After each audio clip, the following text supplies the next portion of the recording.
Obviously, it was critical opportunity to get a defensive rebound there. It was tied at 59, and they got the multiple, opportunities down at their end that then led to the foul. But at times it just looked like men out there versus boys. Obviously, Igbanu is one of the best bigs in the league, and he absolutely dominated the game. And they're just a really good, physical, mature basketball team. Felt great about the way the young guys played. Felt like the young guys, the young guys, meaning the three freshmen, I thought, are growing through the pain that we're going through right now.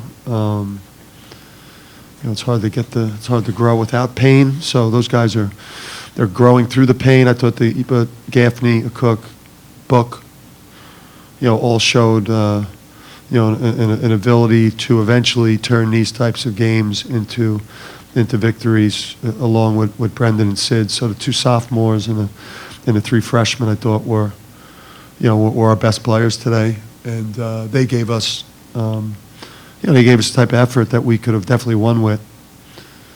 So, but obviously a tough locker room in there.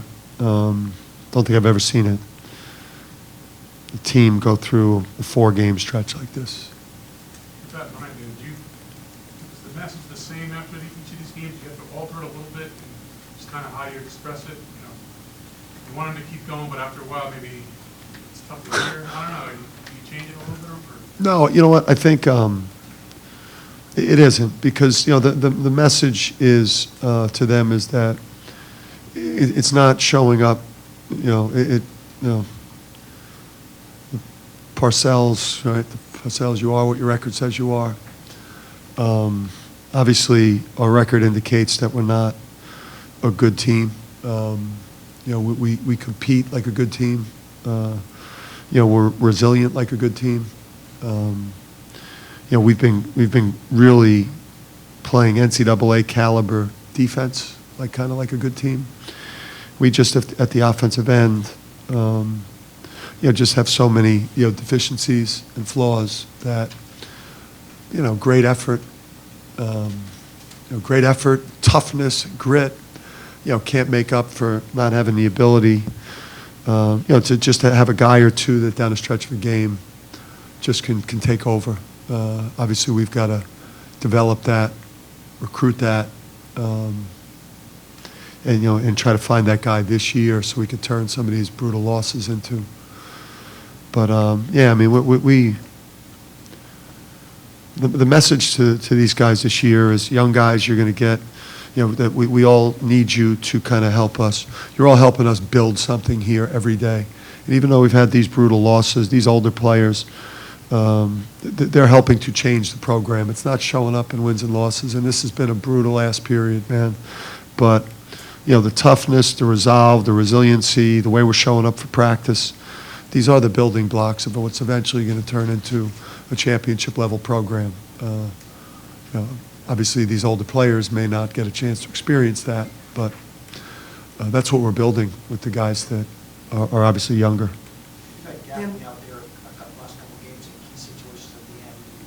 You like him when you see him? I do. I love, when you get in a game versus men, and those dudes are older guys, and physical guys. I mean, to get 13-7 and 7 blocks from a Cook and the big three late there, the courage to step up and make that, and the 2 big free throws. Book, again in foul trouble again, but in 21 minutes getting 16 against the top 40 defense in the country. And then Gaffney, I thought he had poise out there. He had a couple moments of weakness, bad turnover in the first half, kind of lazy pass. He wasn't physical enough on that drive going left, and he shot that weak mid-range, wrong-legged floater, but high IQ. The ball moved well when he was in there. 18 assists, 10 turnovers is really good for us, considering we've been high turnover and low assists. So he's got a calming influence, and I didn't like I subbed Al back in, and, he gave up that middle penetration to that freshman guard there early, and I didn't like, you can't do that. We're making a run. The young guys are kind of bringing us back in there. You got to kind of come in and raise our level. And he was letting his offensive struggles affected the way he was leading and affecting the way he was playing defense, and that's why we went with Jalen. And does the second half to you represent maybe a beginning of a change for the guard, where now maybe the younger guys it's going to be more about them these last few games? I really liked what I saw. I don't want to just give those guys minutes.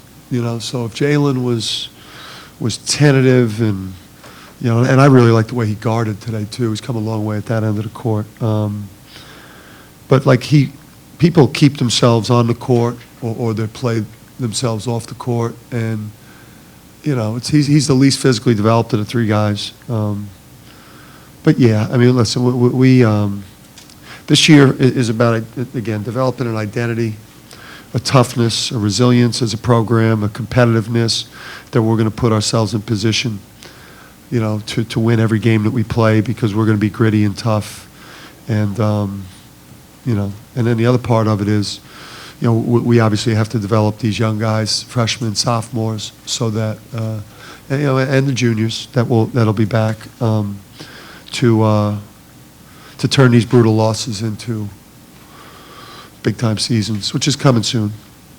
Can he frustrated with Josh Carlton at this point? They missed the bunny at the beginning, but then he just didn't box out on one three-point play. I know he was pretty tough. That was bad. I was not happy.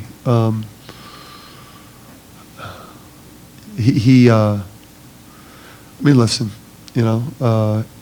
he's had a rough stretch. A lot of this game is mental. Listen, you're not going to make every shot, but, listen, in a game like that where you're trying to beat a 5-1 team, you've had, 3 excruciating losses.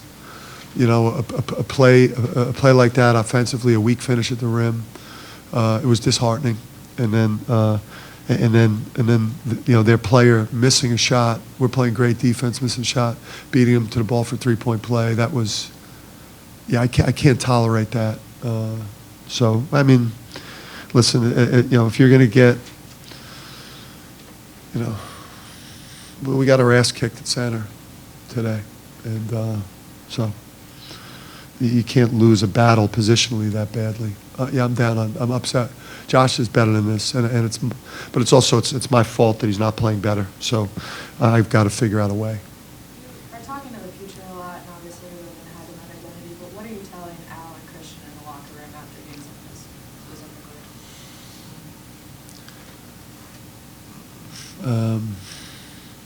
That's a good,